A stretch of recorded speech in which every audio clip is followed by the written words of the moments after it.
Ini namanya cukup Program, kontroversi nih. Asap tapi cair. Menarik itu, memang sengaja dibuat. Oh gitu. Iya. Jadi maksudnya gimana nih bentuknya itu, Pak? Nah, ini yang makanya jadi dia sebenarnya kalau dari ini bukan penemuan baru. Ya sebenarnya sudah digunakan di beberapa bidang pertanian. Jadi ini sebenarnya dulu namanya cuka kayu. Cuka kayu.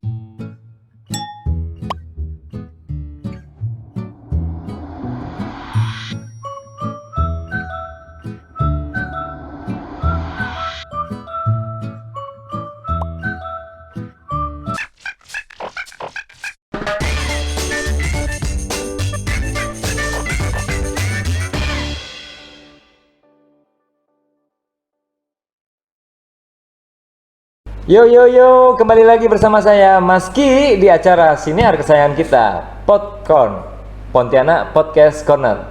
Dan di episode kali ini kita kedatangan tamu dari luar Kementerian Keuangan. Kita akan bahas tema di luar Kementerian Keuangan. Kita kedatangan tamu dari tim Manggala Agni dan telah hadir Bapak Sahat Irawan Manik dan Bapak Taufikur Rohman. Baik. Apa kabar Pak? Yes, baik. Alhamdulillah sehat. Sibuk nggak Pak akhir-akhir ini? Lumayan ya, Lumayan sibuk. mulai menghangat. Kemarau panas ini agak sibuk kalau ini. Iya, mulai kemarau ya Pak ya. Tapi di Kalbar nggak ada tanda-tanda asap yang mulai nampak ya Pak ya? Insya Allah aman Pak? Aman masih ada. Insya Allah aman. Semoga. Baik, di tema kali ini kami ingin menggali Pak. Ini kemarin sempat ada kabar bahwa kabarnya buka lahan itu di Kalbar rata-rata dengan cara dibakar. Nah, mungkin bener nggak sih? Kami ingin melakukan konfirmasi nih ke tim Manggala Agni. Bener nggak keseluruhan buka Kalbar ini dengan cara dibakar? Atau ada itu yang karena gejala alam kah? Atau mungkin ketidaksengajaan? Mungkin butuh klarifikasi dari bapak-bapak sekalian. Oh iya, kalau itu ya, kan kalau di Kalbar ya saya juga tidak bicara bahwa 100% itu disengaja. Yang dipastikan di sini bahwa kata kebakaran itu berbeda sama dibakar ya. Jadi kalau kebakaran itu dari terminologi adalah api yang membesar tanpa disengaja. Tanpa disengaja. Makanya kebakaran. Ya. Kebakaran. Ya. Tetapi biasanya pemicunya ada. Pemicunya ada misalnya pembersihan lahan, seperti membakar-bakar sampah di areal gambut dan sebagainya. Lalu bisa saja pemicunya seperti pembersihan batas, parit dan sebagainya. Jadi tidak semuanya sengaja dibakar. Tidak semua Ya, sengaja dibakar. tidak. Lalu yang rumor kemarin kan sempat ada juga yang masuk berita yang ditangkap karena kesengajaan membakar lahan. Itu kabarnya untuk tujuan membuka tanam gitu ya, masa tanam. Itu benar nggak Pak?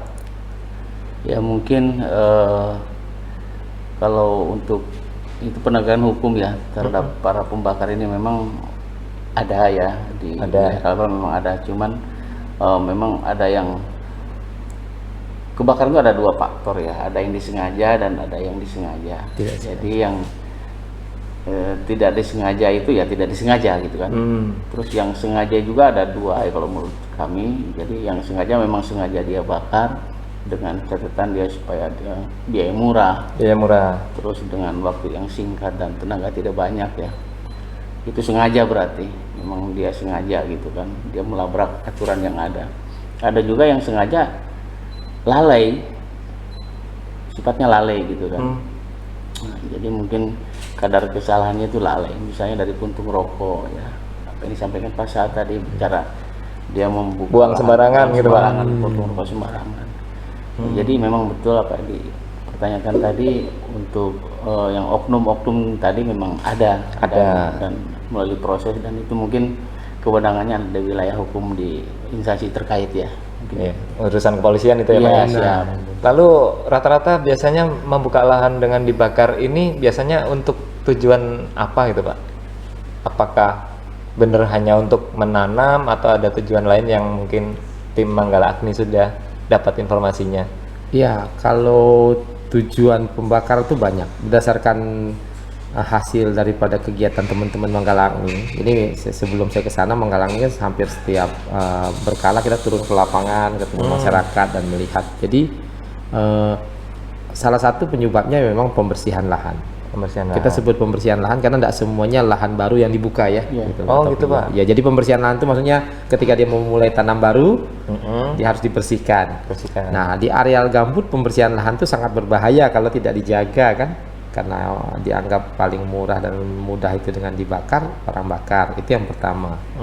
Nah, yang kedua, memang tujuannya bukan untuk perladangan, tetapi ada seperti pemukiman. Jadi perumahan. Ya, perumahan. Apalagi di Kuburaya yang berbatasan dengan kota Pontianak, memang diindikasi, diduga beberapa itu ada untuk kepentingan pembukaan perumahan. Ya. Lalu juga ada kepentingan seperti penetapan batas.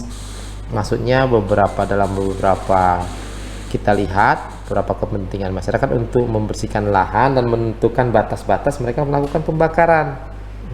Jadi seperti ada ini lahan saya loh, jadi saya bakar. Jadi bukan dengan sengaja untuk membakar yang besar. Nah, yang terakhir saya memang melihat secara pertanian juga ada kepentingan seperti pembasmian hama dan sebagainya. Pembasmian hama. Oh, jadi kalau membasmi tapi ditunggu gitu, menurut Bapak gimana? Apakah boleh nggak nih? Kalau intinya kalau dari sudut pandang regulasi tidak ada membolehkan membakar gitu ya, tetap tidak boleh membakar. Tetapi kearifan lokal beberapa tempat memang ada mereka yang sangat konsen ya, tapi biasanya itu di tanah mineral. Kalau di gambut memang tidak ada regulasi yang membolehkan pembakaran. Oh, memang dilarang, murni dilarang ya Pak ya? Langsung zero ya, tidak boleh. Baik, lalu kemarin sempat kami dengar kalau sebenarnya membuka lahan terkait masa tanam ini merugikan pemilik tanah, pemilik lahan. Nah, ini mungkin ada penjelasan nih Pak. Merugikannya seperti apa sih Pak? Mungkin begini, jelas ya merugikan. Misalnya taruh yang disengaja, terus mungkin ada sedikit tadi kita ke belakang dulu ya. Ada tradisi masyarakat di lahan gambut ini, masyarakat pertanian ya, yang tapi dalam tanda kutip ya, mereka mengumpulkan serasa kering itu, hasil tebasan yang kering mereka kumpulkan terus mereka bakar. Nah, istilahnya mando ya, kata orang sini, mando. Nah, mando juga kalau memang tidak terkendali juga akan mengakibatkan langit ini akan berasap gitu kan. Nah, terus terkait dengan tadi merugikan, ya jelas sangat merugikan.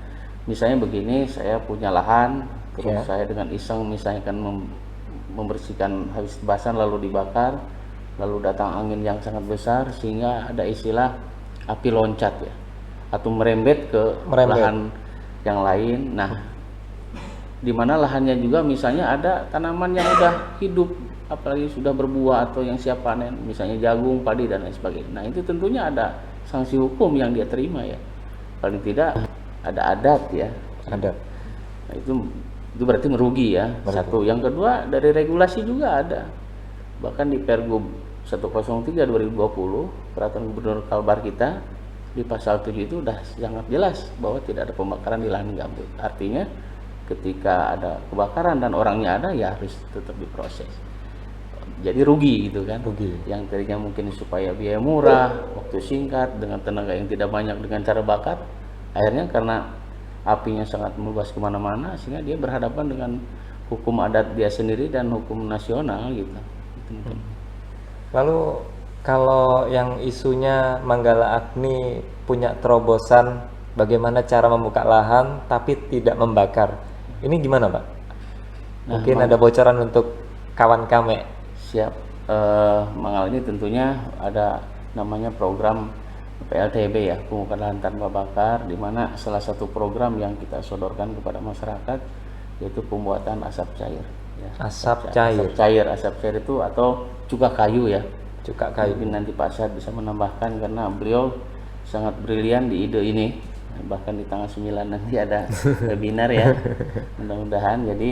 Jadi asap cair ini itu tadi memanfaatkan hasil tebasan yang kering ya. Jadi kita misalnya kita punya lahan 1 hektar atau 1/4 hektar, 1 hektar ditebas. Nah, yang biasanya dibakar, hasil tebasan tidak perlu dibakar, kita kumpulkan, terus si serasa-serasa tadi, ranting, batang dan sebagainya kita masukkan dalam tungku, terus kita bakar, mulai fermentasi, keluar asap cair, dan asap cair itu menjadikan pupuk, sehingga tidak harus dibakar karena ada namanya program asap cair yang supaya tidak, masyarakat itu tidak membakar, si serasa itu dibakar berupa asap cair dan asapnya dijadikan pupuk. Ini namanya cukup Programnya. kontroversi nih. Asap tapi cair. Nah, Iya. menarik itu, memang sengaja dibuat. Oh gitu. Iya. Jadi maksudnya gimana nih bentuknya itu, Pak? Nah, ini yang makanya jadi dia sebenarnya kalau dari ini bukan penemuan baru, ya sebenarnya sudah digunakan di beberapa bidang pertanian. Jadi ini sebenarnya dulu namanya cuka kayu. Cuka kayu. Bukan dulu, sampai sekarang juga disebut dengan cuka kayu atau wood vinegar ya.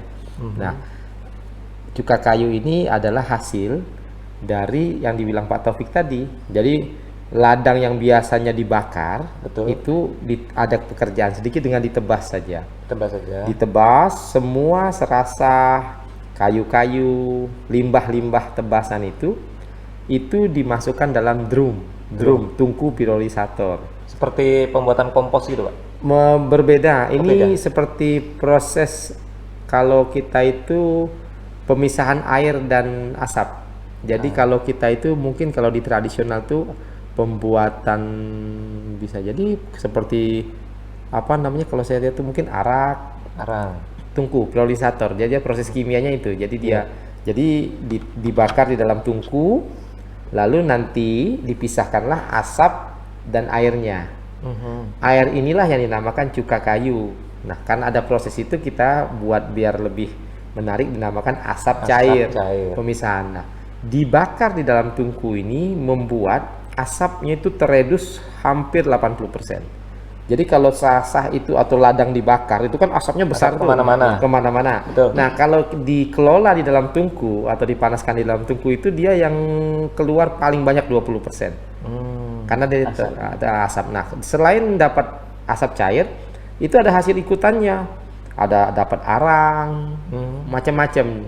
Nah, asap cair ini kegunaannya adalah menambah nutrisi tumbuhan sehingga mengurangi penggunaan pupuk kimia. Oh, lebih ke arah pupuknya, Pak. Iya, jadi asap cair ini digunakan untuk pupuk, walaupun gunanya banyak sekali.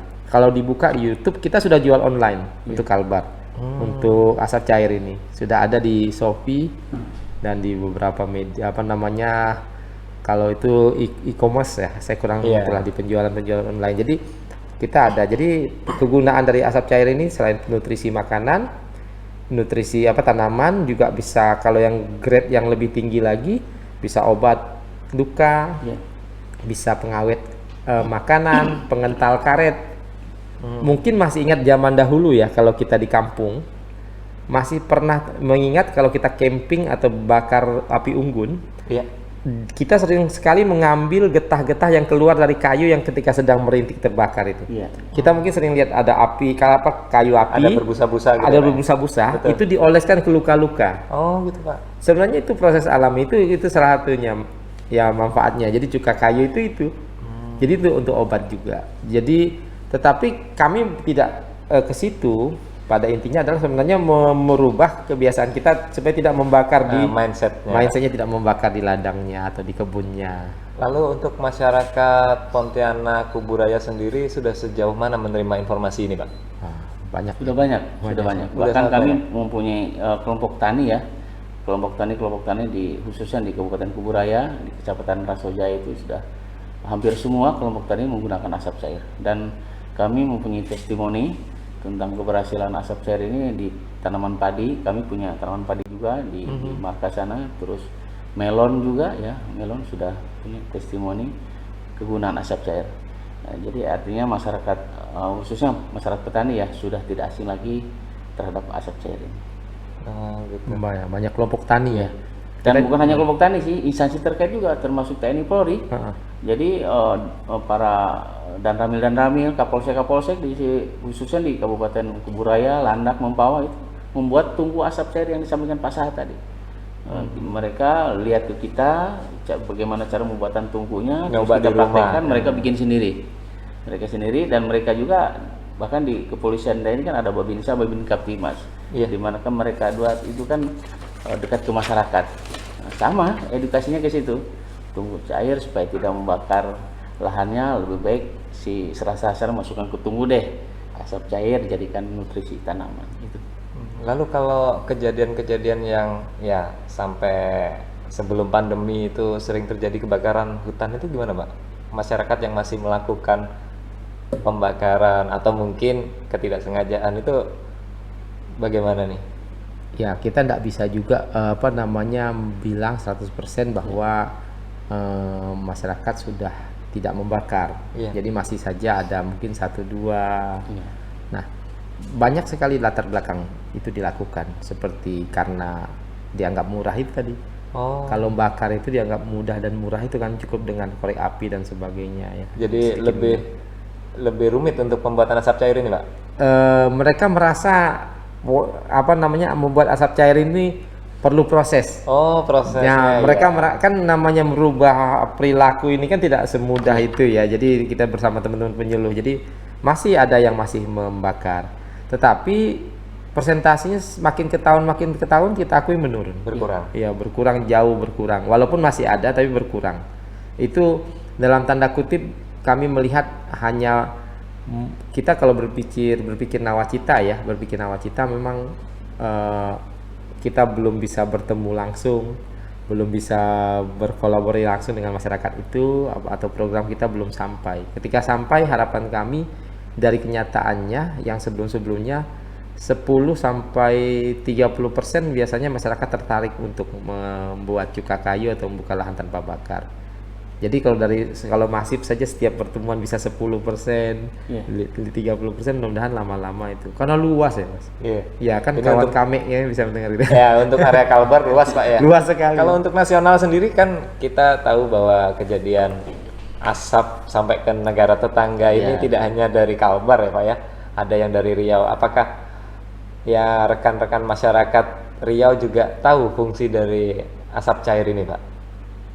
Tahu ya. Memang diinisiasi memang dari Kalimantan Barat. Betul. Jadi hampir seluruh provinsi di Indonesia sudah menduplikasi atau mereplikasi pembuatan asap cair. Semua sudah hampir. Bedanya adalah strategi masing-masing untuk mensosialisasikan di tingkat wilayah kerja. Tapi sudah. Sulawesi terakhir kali juga sudah. Kami malah mendengar Sulawesi sudah cukup masif. Di Sumatera ada beberapa lokasi di Sumsel yang kami tahu. Dan ini juga sudah menjadi program nasional. Jadi bukan lagi itu. Sebenarnya asap cair atau PLTB ini sebenarnya salah satu alternatifnya. Jadi banyak sebenarnya. Oh, banyak. Jadi PLTB itu kan pembukaan lahan tanpa bakar. Betul. Alternatif solusinya kita sesuaikan konteks. Cocoknya di Kalbar nih misalnya cuka kayu. Cuka kayu. Bisa saja yang di Sumatera itu dengan alternatif ekonomi kreatif lainnya. Oh, oke. Jadi tetap Diolah lagi PLTB. untuk Diolah, ada yang diolah untuk arang. Betul, Ada betul. yang cukup sederhana diolah untuk kompos biasa. Bukan pupuk cair seperti kami atau asap cair. Ada yang cukup tebas dibuat kompos yang biasa. Ada yang masih begitu dan itu juga berdampak. Iya, Jadi sebenarnya bermanfaat ya, Pak ya. sesuai dengan lokus ya gimana biasanya tempat itu penting kan. Tidak semua orang juga petani. Betul. Seperti di Sumatera kan banyak perkebunan mungkin skala besar dan sebagainya. Itu sebenarnya jerami-jeraminya juga bisa untuk kerajinan nggak sih, Pak? Bisa itu ya. Makanya harus kerjasama ya lewat momen ini juga kami sangat berharap siapapun yang mendengar bisa bekerja sama untuk mensosialisasikan pemanfaatan limbah bekas tebasan ini. Jerami itu bisa buat kerajinan itu. Ya di beberapa tempat kalau yang lahan mineral saya melihat kayu-kayu tunggul-tunggul itu mereka buat kerajinan mebel dan sebagainya. Banyak lah. Baik, Pak. Selain ya terobosan alternatif asap cair ini dari Manggala Agni Kalimantan Barat, adakah terobosan alternatif atau inovasi yang lain yang bermanfaat untuk masyarakat, Pak? Salah satunya mungkin yang kami sekarang lagi booming ya. Iya. Kami punya program H2K. Ya, Apa itu, Pak? Halo Karhutla. Haro Karhutla. Karhutla. Jadi kegiatan program pencegahan ini adalah satu atau dua orang personil atau lebih ya Manggala Agni ya, jadi bermobilisasi ke daerah desa rawan Karhutla ya Pak Sahad dengan menggunakan motor yang udah kita modifikasi. Jadi menghalau-halau Karhutla. Jadi edukasinya memang membuat kampanye yang sifatnya bersuara. Oh, ajakan. Ajakan, himbauan, pakai mic, pakai alat-alat sound lah ya, Iya, sound sound di system. motor itu ya, dan sangat efektif ya. Kita minimal 1 minggu sekali kita keliling ke desa rawan Karhutla untuk menyebarluaskan penyuluhan Karhutla melalui media tadi itu. Jadi dengan adanya suara-suara yang pakai sirine gitu ya, sehingga kan masyarakat itu mendengar gitu kan, dan penasaran Apaan nih? Nah, pada saat ngumpul kita bagikan leaflet, brosur tentang Karhutla. Dan mungkin perlu ditambahkan karena ini musim pandemi, jadi disisipkan juga tuh penyuluhannya tentang jaga jarak atau Prokes ya. prokesnya lah. Oh. Jadi disisipkan. Itu jadi program kami itu H2K sekarang yang sedang booming, dan inisiatornya Pak Sahad juga nih 2019. H2K mudah-mudahan bisa berjalan ke depan karena udah beberapa daop di Indonesia ini udah mereplikasi tentang H2K ini. Mungkin Pak Sahad bisa menambahkan Demi pencegahan. H2K ini. Ya, Karena mungkin ada saya tambahan, kan Pak program Sahad. melanjutkan beliau nih. Beliau yang sebenarnya sekarang paling paham sebenarnya. Rendah hati beliau Pak Taufik. Jadi H2K ini hanya sebenarnya terinspirasi dari teknologi jadul. Kalau kentongan atau zaman dulu kita seringkali nonton layar tancap atau mendengar mobil-mobil penerangan yang lewat mensosialisasikan sesuatu. Lalu Manggala Agni Daop Pontianak melihat itu sebagai sebuah inspirasi. Kita kalau datang kan orang nggak kenal gitu loh. Iya. Mendingan motornya dimodifikasi. Jadi motornya dimodifikasi, speaker. dikasih speaker, kasih perekam atau pemutar MP3 portable, terus kasih sirene dan lain-lain. Sehingga pada saat jalan itu sudah diputar tuh rekaman suara, dilarang membakar dan sebagainya, himbauan. Jadi motor ini sangat efektif masuk belusuk-belusuk itu, maksudnya masuk ke dalam-dalam gang. Karena kan biasa kejadian itu kan jauh dari pemukiman tuh. Betul, Pak. Nah, pas masuk sudah diputar, orang sudah tahu. Seperti iklan biasa orang jual es krim gitu ya. Iya, Pasti kan sudah khas nih, oh ini suara Manggala Agni lewat nih sudah. Jadi mereka dengar. Nah, dalam konteks tidak pandemi, kita kadang-kadang berhenti kita ngumpulkan masyarakat, warga, teman-teman anggota itu kan fasilitator nih Manggala Agni. Mereka bawa alat-alat permainan, bawa leaflet, bawa buku, main-main sama anak-anak. Kalau ketemu anak-anak, kalau sama yang orang-orang dewasa atau para petani, cerita-cerita tentang buka lahan, ngobrol. Nah, disitulah halo-halo Karhutla nih bermain, menyesuaikan situasi. Kalau yang cukup dengan mendengarkan suara, kita jadi lebih cepat.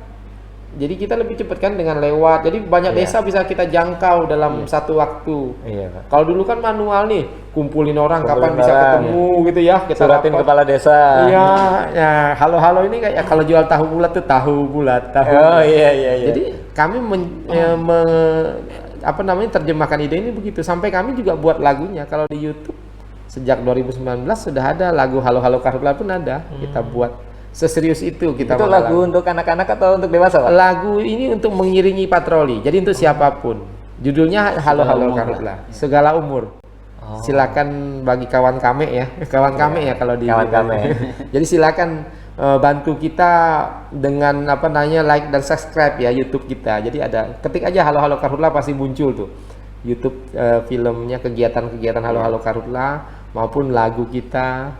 Segala yang berhubungan dengan Halo-Halo Karhutla ada kita coba posting ya. Jadi kawan-kawan tim Manggala ini bisa sebagai fasilitator outbound juga lah, Pak ya?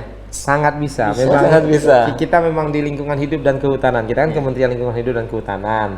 Jadi kita memang latar belakangnya itu memang alam, survival, rescue. Dan itu ketika mengumpulkan anak-anak, masyarakat, dikasih permainannya terkait Karhutla atau tema bebas, Pak? Tema bebas sesuai dengan konteks dan Karhutla.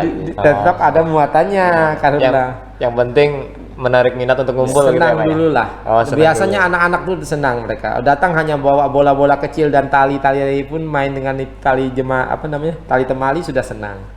Udah senang, mudah-mudahan kita ngomong diterima.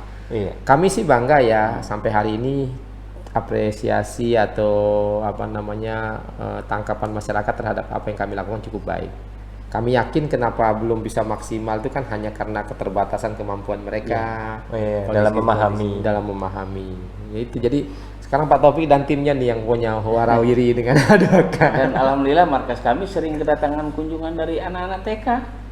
Belajar TK, gitu SD, ya. SMP ya ke markas. Mereka ke sana ingin melihat situasi kebun ya, terus ingin melihat bagaimana sih mesin yang untuk pemadaman tuh bisanya, selangnya gimana, nozzle-nya bagaimana, water tanknya gimana, kendaraannya gimana. Jadi mereka juga Jadi tempat study tour gitu Pak ya. mereka Oh, tuh iya. Sabtu Minggu itu sering kami kedatangan tamu dari TK-TK ya di wilayah Kuburaya ya tentunya. Betul.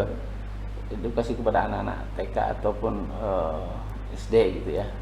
Jadi Pak Taufik itu sekarang kami punya area pembelajaran lingkungan. Jadi di setting di Daof itu supaya kalau datang tuh bisa dapat edukasi. Edukasi. Jadi kita punya agroforestry-nya juga, tanaman-tanaman juga, sistem PLTB yang kita contohkan juga ada. Jadi kita maksudnya PLTB-nya itu ada contoh di belakang kantor. Orang kalau mau lihat kita ngomong itu ada contohnya. Yang saya utarakan tadi ada tempat padi ada di belakang, Ada. tempat buah-buahan yang penggunaan asap cair tadi. Ada contohnya. Oh gitu Pak. Terus, nah kemudian kalau untuk study tour sendiri selain dari TK ada mungkin siswa SMP, SMA atau sekolah umum gitu Pak?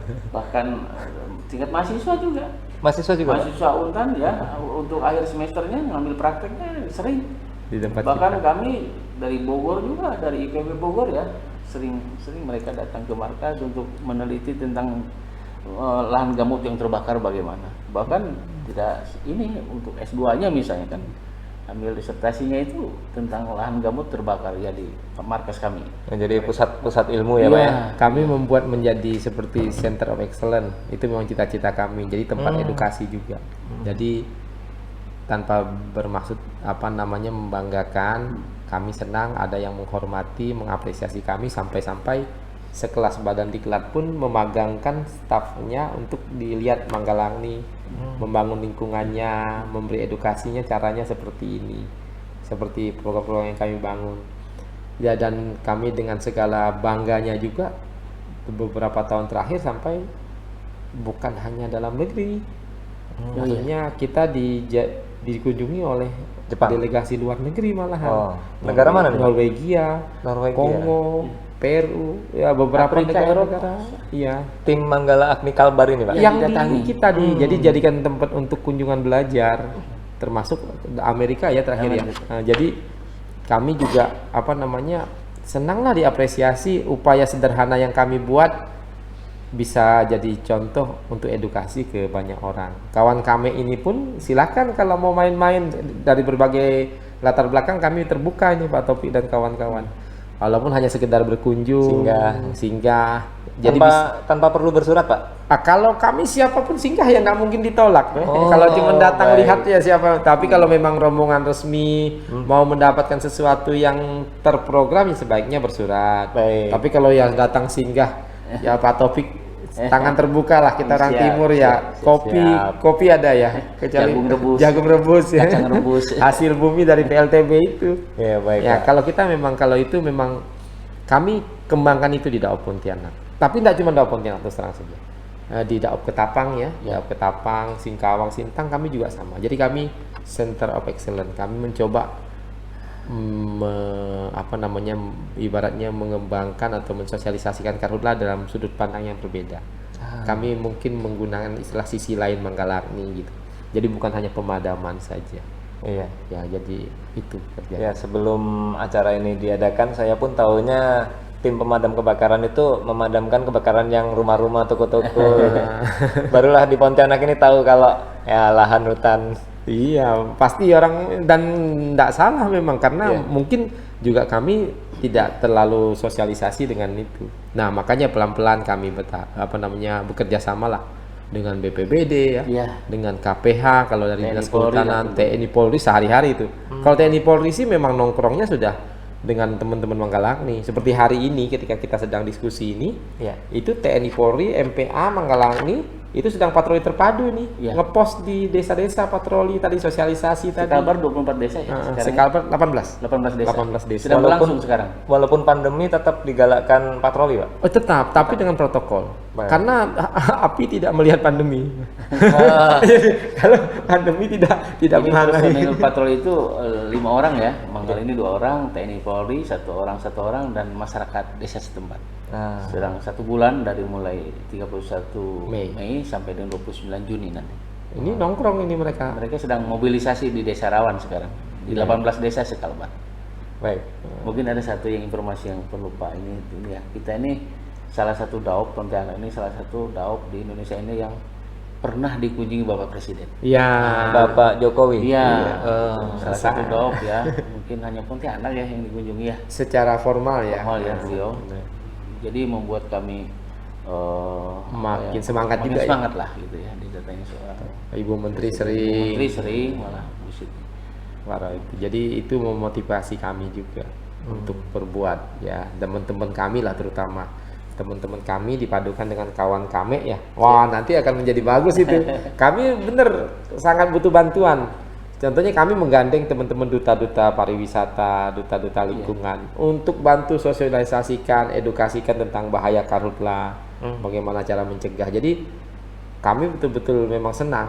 Jadi entrepreneurship itu kami memang tanamkan di jiwa anggota Manggalankni juga. Jadi bukan hanya pemadam, kalau Manggalankni bukan hanya pemadam. Nah, makin luas ya, Pak ya. Memang sesuai tupoksinya memang fasenya memang bukan hanya pemadam. Bedanya adalah mungkin seiring berkembangnya waktu kita memang lebih intens ya proporsinya. Baik, mungkin bisa kita cukupkan perbincangan kali ini, Pak. Siap. Nah, mungkin kita akan lanjutkan dengan tema-tema yang lebih menarik berikutnya. Baik, kawan kami, demikian di acara kita Popcorn Pontianak Podcast Corner, dan kawan kami yang sudah mengikuti dari awal, harapannya yuk cegah kebakaran lahan, ataupun yang disengaja adalah pembakaran lahan. Kita gunakan alternatif-alternatif terobosan dari tim Manggalankni, bisa cuka cair, bisa untuk bahkan kerajinan. Dan saya akhiri, saya Maski di acara Popcorn Pontianak Podcast Corner. Assalamualaikum warahmatullahi wabarakatuh. Selamat beraktivitas. Ya, selamat siang.